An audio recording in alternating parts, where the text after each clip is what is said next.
Welcome, everyone, to another episode of Health Made Simple Show. I'm your host, Dr. Bart, and today super excited because we have a special guest. And our special guest her name is Callie Davis, and she's a registered dietitian, a certified personal trainer, and also a nutritionist. And we're lucky enough to have her here today. We're going to do a deep dive on all things women's health, and then also some of the sticky topics like stubborn weight loss. Hopefully we'll have a little opportunity to dive deep into those and give you some magical takeaways. So get ready, get locked and loaded. We're going to have an awesome time here today. Callie, welcome. Nice to have you here in the Health Made Simple Show.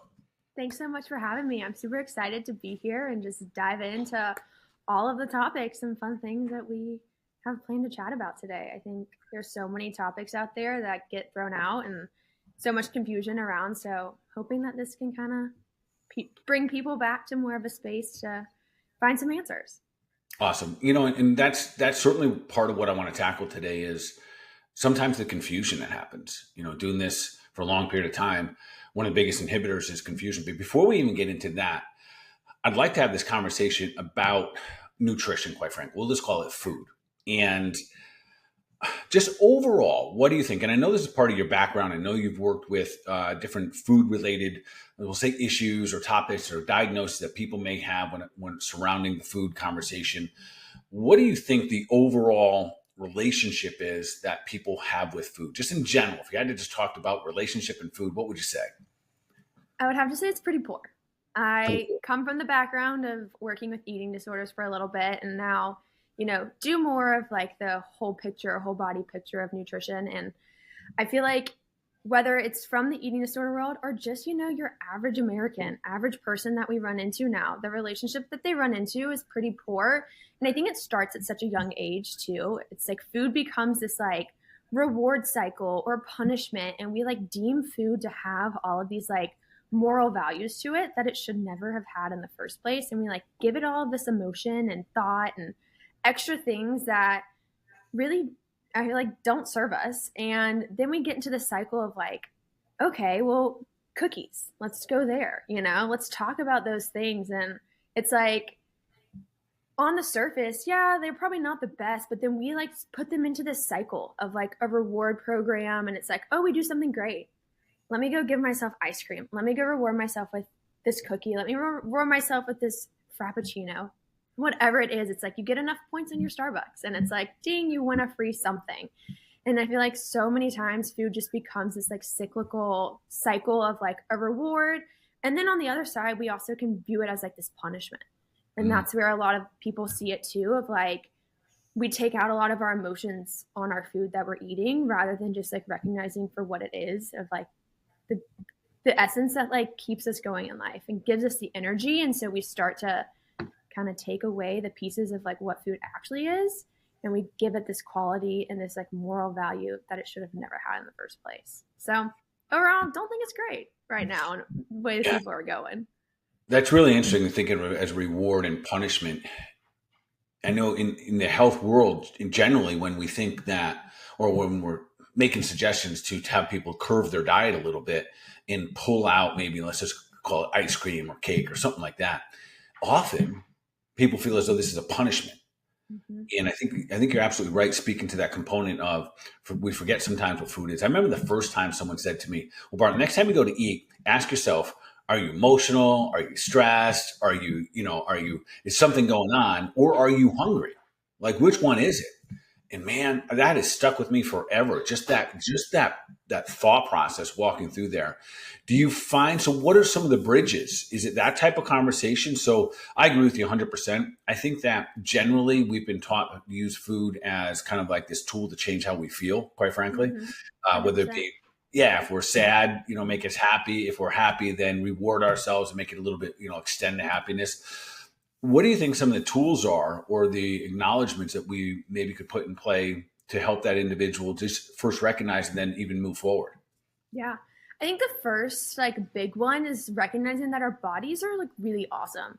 And we have the hormones inside of our bodies to like tell us when we're hungry and tell us when we're full. Mm-hmm. And when we start to like play around with the fact that, we're rewarding ourselves or we're punishing ourselves or all this stuff, we start to throw those hormones off. And like, if we go back to just the basics of like what it looks like to like honor and listen to your body, sometimes we get into those places where it's like, we probably don't want that cookie or we don't want that extra slice of pizza, but it's there and we feel like we deserve it. So we go for it. But it's like, oh, and then you feel like that uncomfortable sensation of like, oh, maybe went too far. And so I think the first is like narrowing it back down to simply just like the human body and being like, hey, your body has the tools to tell you when you're hungry and to tell you when you're full.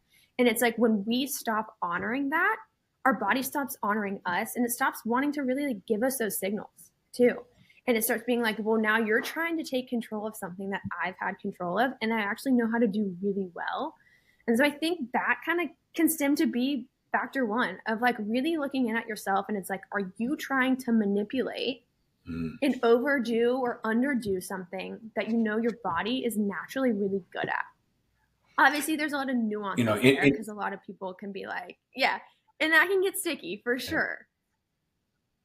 Interesting, again, just to kind of put in that phrase, because almost what I'm hearing is that almost before identifying the good food versus bad food, like don't eat this, eat this, is recognizing maybe the mindset or the emotion that we all have around nutrition. And I tell you what, so let's just say, I don't know, I'm a knucklehead. So maybe I think I'm like a tough guy knucklehead because I do stupid stuff. Anyways, so it's not common that someone like myself, or I don't know if anyone for that matter, would say, oh, I have an issue with food. But I will tell you what, when I finally recognized that I did, and it's not a bad or a good, I just know my patterns. Like I'm a stress eater and this is football season. So it has already begun. So when I watch my teams play on the weekends, win or lose, I know that my pattern is to kind of eat emotionally. And then I look back and I'm like, holy moly, I've probably been doing this my entire life. I wonder how many other people do this. So with that being said, do you think that acknowledgement is almost a mandatory for sustainable changes? I think so. I think it's like being aware of like why you're doing something. And that's kind of what we're saying right now. It's like if you're just like mindlessly eating, the bored eating, the emotional eating, the frustration eating, the stress eating, whatever it is, if you're mindlessly doing that, checked all those. Yeah. Right. Which a lot of us do. Like I feel like the majority of us do that, not the minority. And I feel like once we get into that pattern, we lose sight of actually what our bodies are asking us for and what our bodies are wanting in that moment. And so then you get to kind of take into step two of then acknowledging like what makes your body feel good. Right. And so we know that if we sit down and we eat an entire bag of chips because we're stressed and we're watching, football, our body's probably not going to feel the best after that. One, and two, we weren't checked in mindfully with like what we were actually doing. It's like, I know you talk a lot about like sitting down, taking a deep breath before you eat and like being able to like see, is your body prepared to eat in that moment? When you're stressed, your body's probably not prepared to eat. Correct. Your digestion's not going to work. You're probably going to feel pretty crummy after you do all of that. And then hindsight, and then you run into all of this stuff of, I might be skipping ahead, but like you run into all these women and people saying, oh, I'm gaining weight. And it's like you're living in the stressful place. And so you're acting on behaviors on that in that stressful area, aka maybe overeating. You're not recognizing. All of a sudden in 2 days, you ate an entire container of almonds. And like that's a lot. And so I think the first thing definitely is acknowledging and stepping into like, am I being mindful when I'm putting food in my system? And then two, kind of, we get to start to teeter into the, how is this food I'm putting in making me feel? Yeah, I think when I look back, and I know personally for so many changes that I had, or I've been able to help some people along the way, it is the acknowledgement of it more so than just the rights and goods and bads. Let's shift gears just a little bit here, kind of to something you said here. So over the years, many women have shared with me that they want to lose weight to look better. Okay. So we could say that reason is for vanity. Right. Is vanity an okay reason to want to lose weight? I think it definitely is. I think it has its space for sure. There's the big saying of like, look good, feel good, right? And they're pretty synergistic. Like I don't see all the time people are like feeling like they look like crap or they like see themselves in the mirror and they're like, I look horrible. They probably aren't feeling good at the same time. So I think it can't all be on how you feel because a lot of times like our emotions and our things can sway how we actually feel. So then it goes back into, okay, how do you feel like you're looking? And is that enough? And then I also think, and again, back in my background of like doing stuff with eating disorders, I think we also can like have the threshold to where like they go really hand in hand, and then there hits a capacity to where it's like we get obsessive over maybe how we look. And then that's where it can start to like teeter on maybe not being beneficial, but to jumpstart you into like your journey of wanting to, be a better human being, be more optimally fit and functional and healthy. I definitely think there has to be a motivating factor. And a lot of the times that motivating factor is how you look, and that's not all that bad. And then we can get into the nuances again of when that threshold gets pushed. But yeah, I definitely think it's something, and it gives people a why. Yeah, I think you're spot on here, especially in today's culture. I think it's such a fine line too, where I certainly encourage people. Hey, listen, if the motivating factor, to your point, is to look a little better, good. Let's use it. Let's get momentum, because momentum is often the hardest thing that we get going. Like just get the ball rolling, move in the right direction. And then it's teeter-tottering between how we look and how we feel. Because sometimes we may not feel good, but it doesn't mean we got to digress. But sometimes feeling good is the experience that we actually need. Which what I always find interesting is, for myself, when I go to the gym and work a little harder, and my muscles are sore the next day, somehow when I look in the mirror, somehow in one moment of workout, I feel like I look a little bit better, which is the weirdest thing. Every time. Yeah. It's even like at the end of your workout, you check yourself out in the mirror and you're like, wait, why do I feel like I look better than I did 30 minutes ago when I started? Yeah. So I think, and I asked, that was a really tough question. And I think it's a question often that when it comes to, especially women, quite frankly, and listen, men are just as vain. I just think it's harder. I think there's more pressure for women, frankly. And it's a really tough question. And often in clinic, I find that it's one that I don't think we address enough, saying what role can a little bit of vanity or just a little bit of, call it what it is, just like personal desire to be at one's best, to look the best way that you possibly can. There's a reason that we put on, in theory, like clothes that look good on our bodies, because we want to look good. I don't think there's anything wrong with that. Not at all. And I also think too, like the more that we like talk about it too, like I think it's okay to, a lot of times people like are really nervous to be like, I work out for like my body. They're like, I do it for my mental health and my stress reduction, whatever. I'm like, a spade's a spade. Like you're not just working out for that sake alone. Like you're knowing that there's going to be another objective that comes out of it. And that's going to be some physical change. And so calling it what it is and recognizing that, like, yes, there's so many benefits, eating cleaner and moving your body and all that stuff. But a lot of people are really nervous to say, hey, I'm doing this because I want to look better. Because I think it's really self-centered. And I'm like, you kind of get to do that. Like make that choice. Yeah. And I think probably the fine line is somewhere right along the longevity. So I don't know that vanity will be strong enough to hold the line long term, where feeling good, cognitive function, to literally be able to have the energy to come home after work and still have energy for your spouse, your children, your dogs, whatever it may be. I think those functional things are the ones that are going to sustain it. Yet whatever gets the momentum going, it was fantastic. All right. So pushing this forward a little bit. Yeah. What are people up against? And this again, I think it needs some acknowledgement and understanding. What are people up against? It seems like nowadays that there are so many options. We can go on social media right now, and everything, quite frankly, is made to seem easy. Like you want to lose weight, boom. You want to have more energy, boom. You want your brain to work better, this supplement, that supplement, this laser therapy, this cold plunge. Everything presents itself in this day and age that this is easy, just do blank. So what do you think people are really up against? What are some of the cold hard truths that we probably have to start to at least acknowledge? I think the first one is that it's not easy.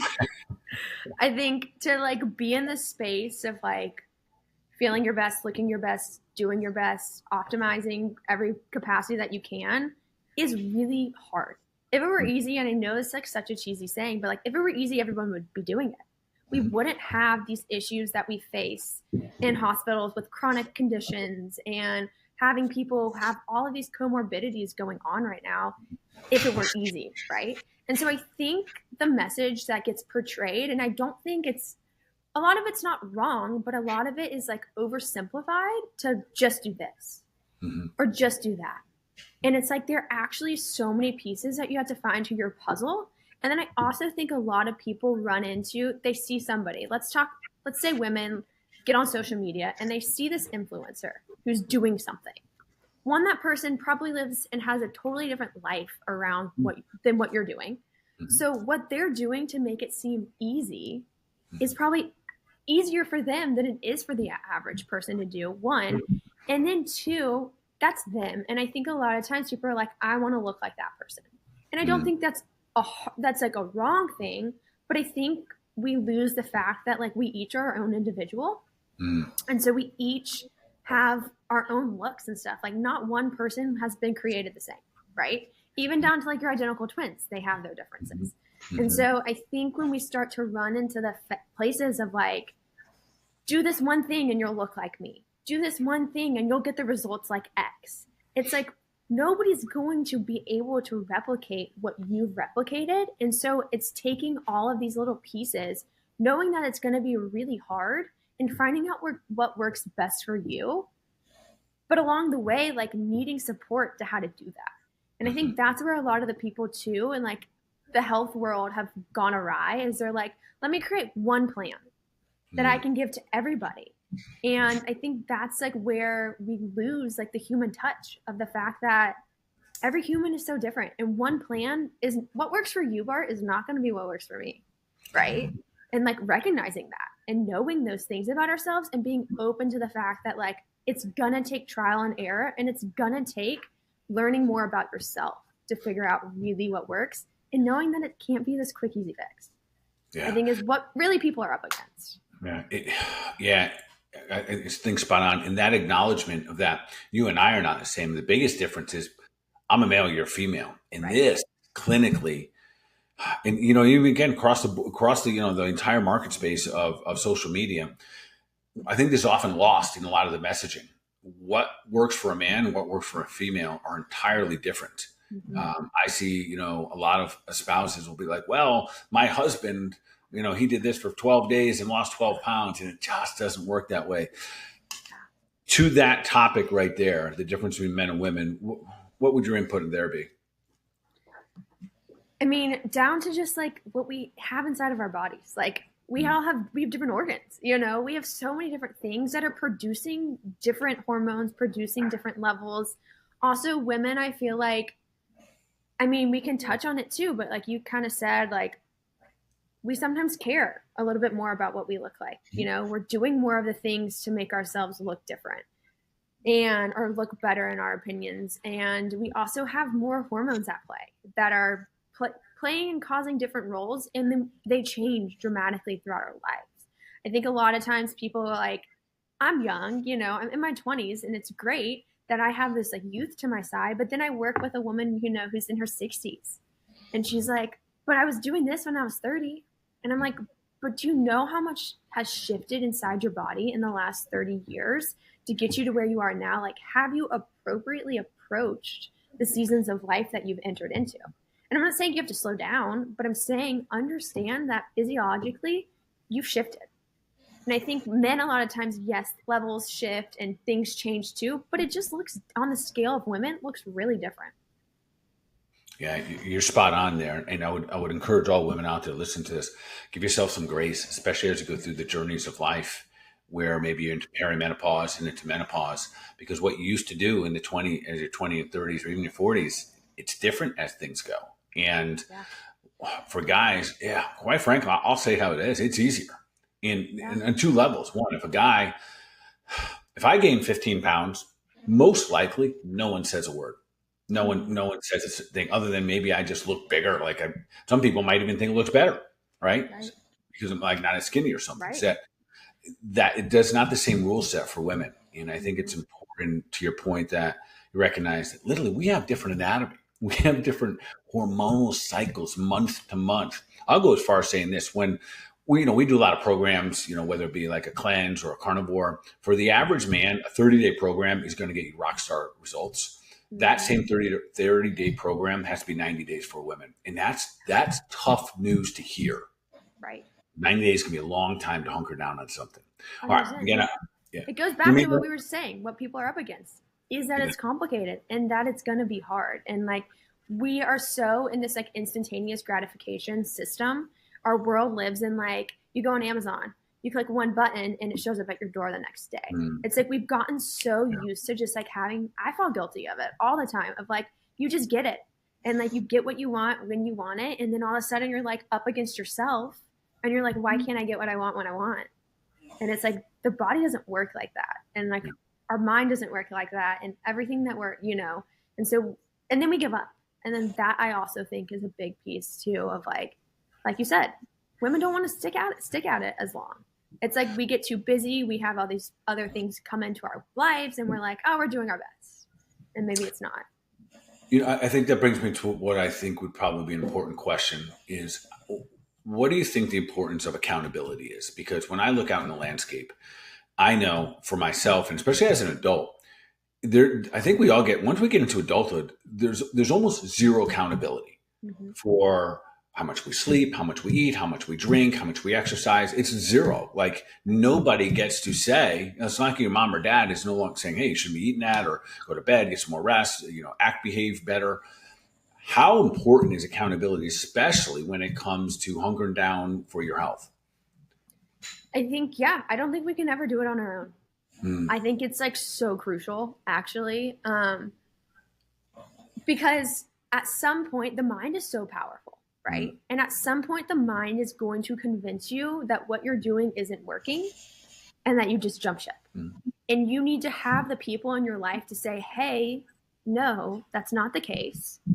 You are showing up a little bit different here. You have more energy here. You're not telling me you're as tired. But overall in that picture, we have one bad day and it can derail us forever, right? Whereas if we had somebody in our corner to be like, hey, I'm checking in on you every couple months, every couple weeks, how's it going? And it's just a brief thing, even if it's your spouse, if it's something. I always like love and look back on, college athletes, right? If you look at them, they had so much accountability. And so many of them say the hardest part of life is losing it and coming out of it. Because like that accountability kept them so motivated and driven and in this space. And then all of a sudden it's like the world's their oyster. And they're like, well, we don't know how to do this. And so they all, then they gravitate and they go through all these different things. And I think that's so applicable to us though. Growing up, it's like we had our parents and they helped us accountable. They were like, bedtime's at this time, phone stays downstairs, whatever it was. And then you get to college and you get more freedom and flexibility with it, but you still had to show up. You still had to do certain things. And like, you didn't have as much, you still had the accountability of like, you got to get your schoolwork done. You got to do these things if you want to make it through. And then all of a sudden you enter into life and like your accountability, maybe your job, but at what capacity are you really content in your job to like hold yourself accountable to do really well at it? Probably not. Like you probably wanted to exceed better in school than some people do in their job, and that's okay. And so we just like lose it over time. And then all of a sudden you're in this spot where you're like, well, nobody knows that I haven't, exercised in a month. And like, that's something that I love to do, but nobody knows it. So nobody can get mad at me for telling me I'm not, or not even get mad at you, but encourage you to. I think that's the biggest piece for accountability is like the encouragement piece of like to notice something that you can't notice about yourself in that space. So I think it's really crucial. Yeah. I would say this. I have the opportunity to work with entrepreneurs all over the country and super high level and functioning people with multiple businesses. And the number one thing, hands down, it's not strategy. And it's often not even the lack of knowing what to do. That's important. And well, I think we should touch on that as well. But that level of accountability, because that's when we're usually at our best. And I agree with you 100%. Some encouragement. And then also having that individual in your life that can also point out what might not be working. For sure. And I'll tell you, in this healthcare space, it's interesting. The doctor used to always be that person. You'd walk in, blood pressure's too high, and be like, hey, dude, what are you eating? Right? Different, one way or another. There was an accountability. Right. Or someone walking in there and they came in last year and they did their blood pressure and they did their weight and everything's going in the wrong direction. It used to be in the healthcare world, we would address, what are you doing? And there would be a personal responsibility given back to the patient. We're in an environment now that is completely gone. It is Right. no longer the responsibility. It's weird, and I don't like it. And I pray that I'm not falling into this yet. Mm. The doctor no longer is asking the patient for responsibility. The doctor is sitting there with a magic wand Yep. saying, "Oh, you have high blood pressure? Take this. You have a little bit of weight gain? Take this new magic pill." So, with that being said, I think for people listening to our podcast today, I would say if I'm sitting out there, I think it's still confusing because if they're saying, "Okay, I'm all for it. I think I should get a health coach or a doctor or some other things, maybe some testing." We can tap into that in just a moment. But as to something you said earlier, the programs that the people join, like a massive program, one size fits Mhm. all, man, if it's not personalized, you still kind of get yourself a little bit stuck because, like you said, and granted, I run some programs, but I also Yeah, know there's a nuance here there that when it is. comes to personalized healthcare, you got to get it personalized. So, Mhm. with that, do you think that that's what is the difference maker for a lot of people who might have had in the past say, man, I've tried this, I've tried that? Do you think that next level is for them to have that personal accountability, some type of personal type of coaching? Yeah, I really do. And I think where it like becomes really helpful is kind of like what you said. Like you need somebody to point out what you're Mhm. doing wrong. You kind of need the kick in the butt sometimes. And I think when you run into the spaces of like the large groups, or I've done this, or I've had this person do this, don't get me wrong, the accountability piece, like I said, can be such a space of encouragement, but it also can be the place where nobody's also pointing out what you're not doing. Kind of like what I said. If nobody knows, I can, if I have somebody who's super distant, who's not personalized to me, who I'm checking in with ever so often, maybe through a text, right? I can totally lie to that person Mhm. and do that. But if I have somebody and I've invested my time, they're investing their time back into me of caring and doing that personalized piece. Mhm. There's more of a reward going on here. It's like I'm benefiting from you for taking your time to do this. So I want to show up because and so it's like this, like we keep stacking and we keep getting to be like, okay, this person cares about me. So that means I maybe should care a little bit more. Whereas Mhm. instead of buying, $300 program, you do it, you're on your own, good luck. That Mhm. person might care, but they don't care on that individual level of like how personal that can be for you. And like getting to, spend that time and invest, I think is huge. And I think especially when people are trying to overcome certain health challenges. Yes. Right now we have quite frankly, a culture and a society that is riddled with chronic health conditions, type 2 Mm-hmm. diabetes, cardiovascular issues, neurodegenerative diseases. The list goes on. Autoimmune conditions, they're probably the number one diagnosis right now across our country. And these are all things that they need personalized attention. Mm-hmm. It's because for every individual, let's just say we take a broad scope one like Hashimoto's, which is a thyroid Yeah. condition. The approach for two different people is two different ways. Right. And so having, that individual who's not feeling great, they're usually easier to throw in the towel here. So let's talk about that for a moment here, because I think that's another level where some of the things that you do, some of the things that I do, can really help an individual get to that next level. Talk to me a little bit about the importance, or what are your thoughts about where and when would someone incorporate like testing, functional lab testing, regular panels that one would run? How does that all fit in? I feel like testing gets us to like get the more inside scoop, right? I can sit down with you and you can run me in what you eat in a day. And we can talk through it and we can figure out ways to tweak it and make it feel a little bit better. But if I don't have the full picture of what's going on really internally, a lot of times we start to show up and we want to change our food because we see something on the externals happening. Mm, mm, Typically that means, and you've talked about this and you know this, that there's something inside that's going on that's causing that external. So maybe by us switching your food and maybe you go gluten free, right? That might not be the fix to what's going on. So at that point, I feel like testing is so important, especially like if you're at that place where you're seeing some external stuff happening. I think getting that inside scoop is awesome.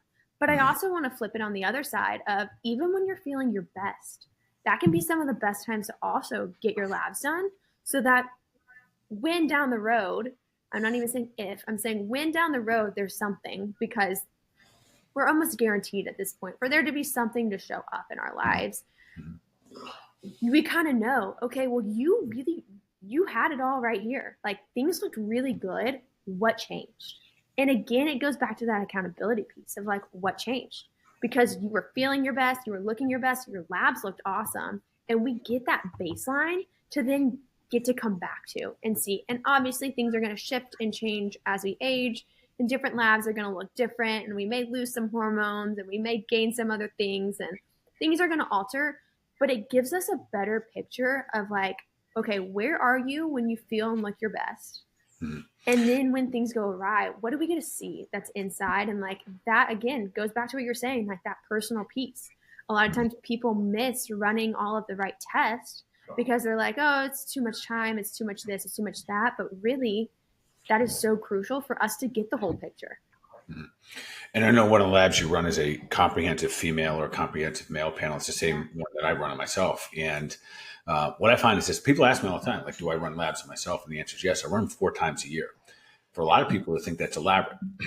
And at some point in my life, it would have been. And I'm a huge advocate of at least one time a year run a really comprehensive panel, preferably 100%. to your point, not when you're necessarily awful, but when you're kind of like doing decent. Right. Get your baseline. So I have my baselines, and when I get asked the question, why do I run my lab so much now? Is well, frankly, I'm 54. I'm kind of obsessed with longevity at this point, Yeah. and I don't want to wait a year to make the next move. Right. It's one of my lessons that I've learned. I'm learning, I guess, in life that life is short, and Yeah. that we have limited amount of times to make big decisions or just little decisions that add up to big results. So let me go to the sticky spot. Yeah. So with oftentimes, and this would be both men and women, but I want to speak to women for generally. There's often a lot of women who are doing a lot of good things. They're putting work in, Mm-hmm. and and over again, they'll say, "I did that. I do this. I do that," and literally they're frustrated. And I understand this, For and it's because, and often they don't understand why their body cannot lose weight.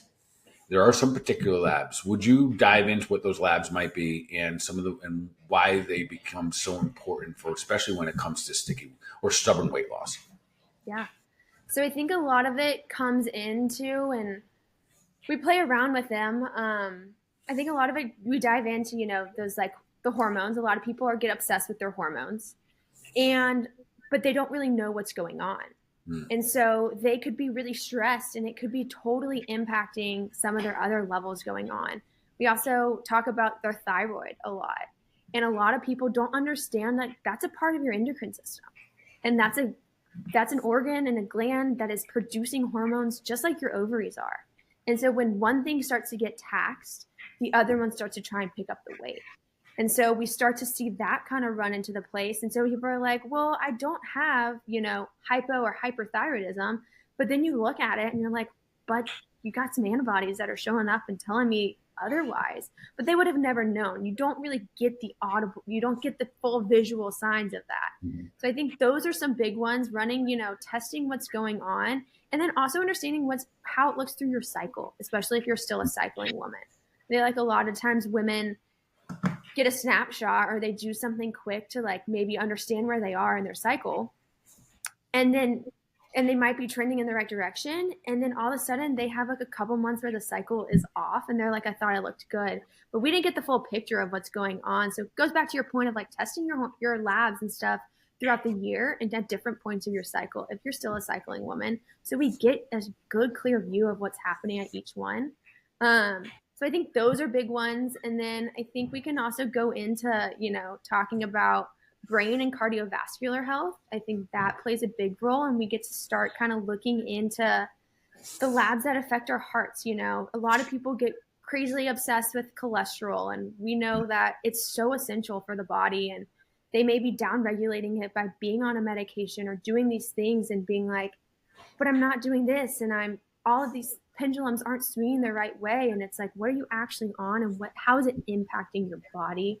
I think can also be a really big thing to check out too. So there's a lot of good labs that are out there for women. I'm sure you probably have more that you would touch on too, but I feel like those are the ones that most women are like, why would I need these runs? Why do I Yeah. need to see what these look like? And also like, how is it impacting my life? and to looking at those lipid panels, the the cholesterols and whatnot. Mm-hmm. Again, that's a point where the individualized, having someone taking a peek at those, often, hormone imbalances. I can't tell you how over the years how many people I've seen develop hormone imbalances because they've been on a statin. And again, I'm not telling anyone to come off their statins, but I'll tell you, if you're on a cholesterol lowering medication and the primary molecule the body uses to make things like testosterone and estrogen and progesterone is cholesterol, but you're taking a medication to lower it, you got to anticipate that it could have a negative impact on hormones.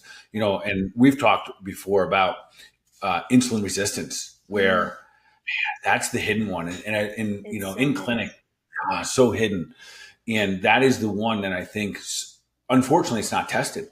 I know it's on all the panels that we run in the clinic. Yet it is. I yet to see someone to forward their labs to me and show me their insulin resistant markers. And that one, for the listeners, understand this. You got to know your insulin resistance. All of us have lived a life dependent on carbohydrates. We grow up with, right, like cereal in the morning and peanut butter and jelly and then pasta at night. And most of the time, we're 70 to 80% carbohydrate driven diets for decades. We end up developing something called insulin resistance. In long story short, if you have insulin resistance, you are going to have a very, very difficult time, if at all, you can lose any weight. And by knowing that number, I just find for some people it goes, I see what I must change in order to get change. I feel like that's like the biggest one. So many people who like have had labs run, who get obsessed about their health, and then they see that and we talk about it, they're like, wait, what is this? Mm-hmm. Like, people don't even know what it is, frankly, because no one talks about it. And I'm like, it's your body's having a reaction to the carbs that we're putting in, and it's not a good reaction, and your body is having a really hard time breaking it down. And it's like they're like, wait, what? And like, I can even speak on it, like going through school, getting my master's, doing all that type of stuff. We learn so much about carbs, right? And it's like so hard, and it's been such a fun learning space for me to be in too, because they teach us, like, if you look online and you look at plate by plate, right? It's like the standard way people like make their plates these days. This is like me going dietitian mode right now, but they say half your plate is grains. A quarter protein and a quarter fruit and vegetables. And I scratch my head at that all the time, because I'm like, wait, why are we just constantly feeding our bodies quick energy? Like, none of that is sustaining for like long term. Whereas we know that, carbs do this to our blood sugar. They go up and down, where fats and proteins elongate it and make those waves a lot smaller and a lot longer. And we get more sustained and we feel more satisfied by doing it. I'm like, so why are we telling people to do more of it? It just like baffles me. And then you see the scores and you're like, well, we've gone wrong. Something's gone wrong. So. And what I love about that, and it's fascinating that they're still teaching that model today. Even the guidelines for diabetes, type 2 diabetes, they're still teaching basically a heavy grain diet. It's absolutely mind-boggling to me. Let me not digress. Anyways, when it goes back to the insulin resistance, one of the things I love about that is that, and my brain works so simple when it comes to testing, you literally get a score, and it'll be like 52, 25, 76. And the lower, the better. And then, so what's so wonderful about it is you get a score, and this lets you know the level of insulin resistance your body's experiencing. And then you get to do what you got to do, get your accountability, get a strategy, play it out, see what happens. There's always some, usually, add some herbs or whatnot, some other nutritional components, maybe some exercising in there. And then you come back and retest it. And you get to see your score, and you literally, it's a truth slayer, and it's one of the most fundamental, simple ones.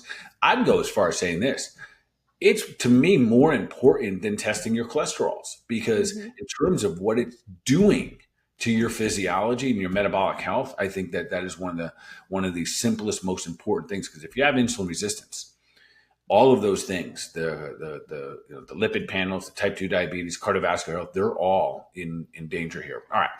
A little bit of time left here. So I want to wrap up with a couple more, just let our audience know a little bit about you. So how can people work one-on-one with you? And what else do you offer? What other services do you offer? Yeah. So you kind of touched on it at the beginning, like you said, I do nutrition. That's my big space. So I do a lot of virtual stuff. I can work with people kind of everywhere, which is really fun and exciting. You can, luckily, fortunately, have the opportunity to book through Balance and do all of the fun things.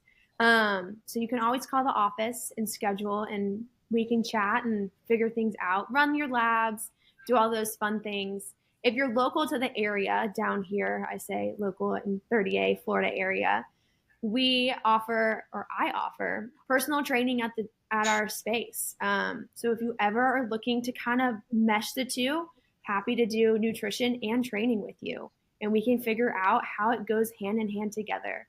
But yeah, love running labs, love testing, love talking about nutrition with people. Like I said, I have my master's in clinical nutrition. It was a really fun thing to do, and I geek out about it sometimes. I feel like I get a little nerdy about it, and it's just so fun. And every person is so different, and learning about each person can just be so unique and so fun. And so our team is fully prepared to take on and answer your calls and figure out how we can kind of get connected, because I would love to dive deeper, especially with all of the women out there listening, and men if you want it.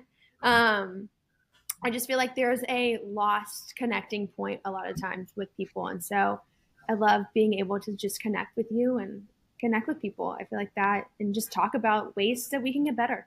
So those are the ways. Awesome. So, I don't know if I mentioned this to listeners earlier. So Callie's now part of our team. So about, I don't know, maybe 6 months, half a year ago, Yeah. we've been looking. So at Balance Health Studio, we've been looking for additional team members. So we're in a fortunate position where we need more help. There's a lot of people looking for that personalized care. And I think that's one of the specialties that we are able to provide. And there are a lot of people out there in this space right now. And so, Callie, I just take this as it is, because a lot of people have a hard time with compliments. But one of the things we were looking for is a team member that we could bring on that had the potential to fill all the gaps. Your background in personal training, your background in literally meal planning, your background in as a dietitian, understanding the other side of the fence as well. So that personalized service. There's a lot of people out there right now listening to this and wondering, wow, is there a person out there that I could work with that could literally help me with a little bit of everything?